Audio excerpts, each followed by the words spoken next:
നമസ്കാരം, മലയാളി വാർത്തയിലേക്ക് സ്വാഗതം. സംസ്ഥാന സർക്കാർ ആവിഷ്കരിക്കുന്ന വൻകിട വികസന പദ്ധതികളുടെ നടത്തിപ്പിന് കേന്ദ്ര ബജറ്റിൽ നീക്കിയിരിപ്പ് പ്രതീക്ഷിച്ച് കേരളം.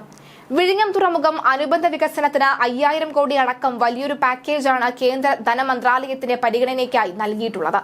2 കേന്ദ്രമന്ത്രിമാരുമായുള്ള കേരളം ഇത്തവണ എയിംസും പ്രതീക്ഷിക്കുന്നുണ്ട്.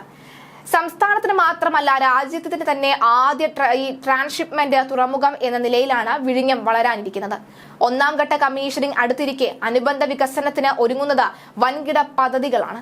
കേന്ദ്രം നേരിട്ട് നടത്തുന്ന വികസന പ്രവർത്തനങ്ങൾക്ക് പുറമെ അടിസ്ഥാന സൗകര്യ വികസനത്തിനുള്ള സംസ്ഥാന ഇടപെടലിന് പ്രത്യേക മൂലധന നിക്ഷേപമായി 5000 കോടി വേണമെന്നാണ് കേരളത്തിന്റെ പ്രധാന ആവശ്യങ്ങളിൽ ഒന്ന്. സിൽവർ ലൈനിന് കേന്ദ്ര അനുമതിക്ക് ഒപ്പം കൂടുതൽ ട്രെയിനുകൾ ഓടിക്കാനാകും വിധം നിലവിലെ സൗകര്യങ്ങൾ മെച്ചപ്പെടുത്തണം. കോഴിക്കോട് വയനാട് തുരങ്കപാതയ്ക്ക് ശേഷം 5000 കോടി രൂപയാണ് ചോദിക്കുന്നത്. കടമെടുപ്പ് പരിധി വെട്ടിക്കുറച്ചും അർഹമായ ആനുകൂല്യങ്ങൾ തടഞ്ഞുവെച്ചുമുള്ള കേന്ദ്ര നയങ്ങൾ സംസ്ഥാനത്തിന്റെ പ്രതിവർഷം 5710 കോടി രൂപയുടെ നഷ്ടം ഉണ്ടാക്കുന്നു എന്നാണ് സംസ്ഥാന ധനവകുപ്പിന്റെ കണക്ക്.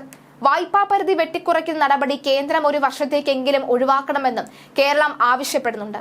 ഇതിനു പുറമെ ദേശീയപാത വികസനത്തിന് സ്ഥലം ഏറ്റെടുക്കാൻ സംസ്ഥാന സർക്കാർ ചെലവാക്കിയ തുകയ്ക്ക് ആനുപാതികമായി 6000 കോടി രൂപ അധികം കടമെടുക്കാൻ അനുമതി കൂടി വേണമെന്നാണ് സംസ്ഥാനത്തിന്റെ ആവശ്യം.